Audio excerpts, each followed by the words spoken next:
Firman Kudus Kebangunan Pagi, Kristus yang al-muhid seperti diwahyukan dalam Injil Matius.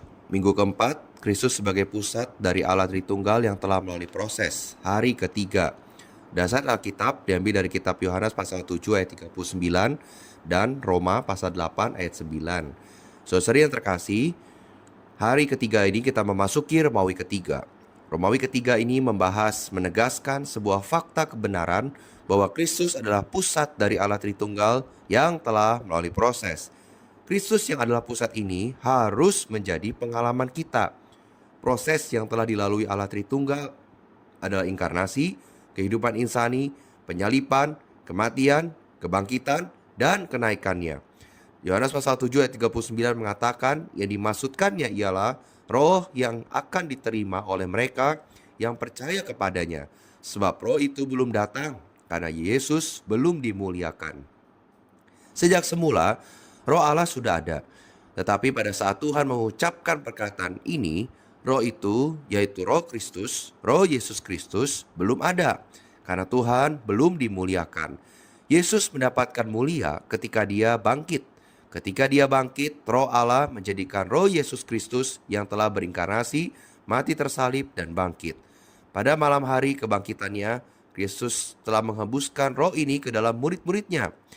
Kini roh itu adalah penghibur yang lain, yaitu roh realitas yang dijanjikan Kristus sebelum kematiannya. Ketika roh ini hanya sebagai roh Allah, dia hanya memiliki unsur ilahi. Setelah dia menjadi roh Yesus Kristus, melalui Kristus menjadi daging, mati di atas salib dan bangkit, roh ini memiliki baik unsur ilahi maupun unsur insani. Pula memiliki semua esens dan realitas Kristus menjadi daging, mati di atas salib dan bangkit. Jadi roh itu kini adalah roh Yesus Kristus yang al-muhid, menjadi air hidup untuk kita terima. Allah Tritunggal yang telah melalui proses ini dijelaskan bahwa melalui proses mengacu kepada langkah-langkah penting yang telah dilalui Allah Tritunggal. Sebelum inkarnasinya, Allah belum melalui proses. Memiliki sifat ilahi tetapi bukan sifat insani. Tetapi melalui inkarnasi, kehidupan insani, penyalipan, kebangkitan, dan kenaikan, Allah Tritunggal yang telah melalui proses dan rampung. Dalam kitab Wahyu, Allah Tritunggal adalah Allah Tritunggal yang telah melalui proses dan rampung dalam keilahian, keinsanian, kehidupan insani, kematian yang al-muhid, kebangkitan yang penuh kuasa, dan kenaikan yang melampaui. Wahyu pasal 1 ayat 4-5 mengatakan, dari Yohanes kepada ketujuh gereja jemaat yang di Asia Kecil, kasih karunia dan damai sejahtera menyertai kamu dari Dia yang ada dan yang sudah ada dan yang akan datang, dan dari ketujuh roh yang ada di hadapan tahtanya, dan dari Yesus Kristus, saksi yang setia, yang pertama bangkit dari antara orang mati, dan yang berkuasa atas raja-raja di bumi ini. Bagi Dia yang mengasihi kita dan yang telah melepaskan kita dari dosa kita oleh darahnya. Dia yang ada dan yang sudah ada dan yang akan datang adalah Allah Bapa yang kekal. Ketujuh roh di hadapan tata Allah ialah roh Allah yang beroperasi, juga adalah Allah roh. Yesus Kristus yang menjadi saksi setia terhadap Allah, yang pertama bangkit dari antara orang mati terhadap gereja, dan yang menjadi yang berkuasa atas raja-raja di bumi terhadap dunia adalah Allah Putra. Inilah Allah Tritunggal. Sebagai Allah Bapa yang kekal, Dia adalah Allah. Dia adalah yang sudah ada, yang ada, dan yang akan datang. Sebagai Allah roh, Dia adalah roh yang diperkuat 7 kali lipat untuk pekerjaan Allah.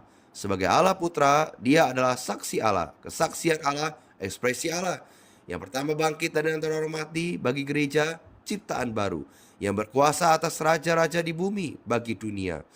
Dari Allah Tritunggal yang sedemikian ini, kasih karunia dan damai sejahtera disalurkan kepada gereja-gereja.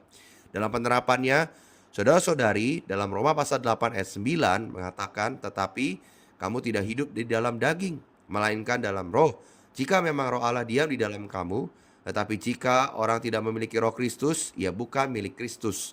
Jika kita membiarkan roh Allah Tritunggal berumah di dalam kita, kita memiliki tempat yang cukup memadai bagi Dia bermukim di dalam kita.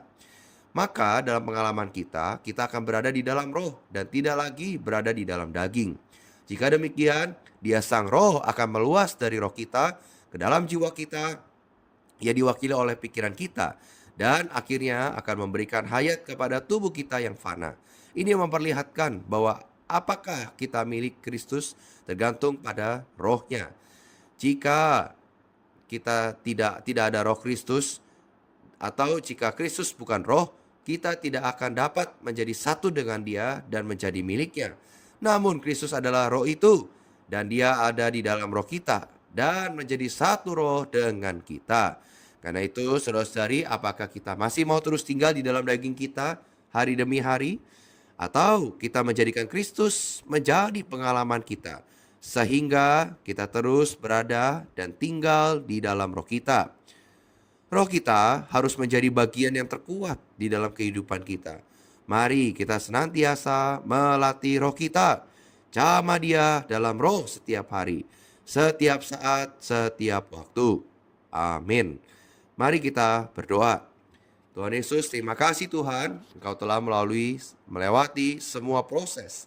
Ini semua bukan hanya karena Engkau mengasihi aku, tetapi juga Tuhan ingin aku hidup esa dengan Tuhan. Tuhan, ampuni aku. Aku masih sering tinggal dan hidup di dalam dagingku. Aku lebih memilih dagingku daripada memilih rohku. Tuhan Yesus, dapatkan aku kembali ya Tuhan. Aku mau memiliki roh yang terlatih.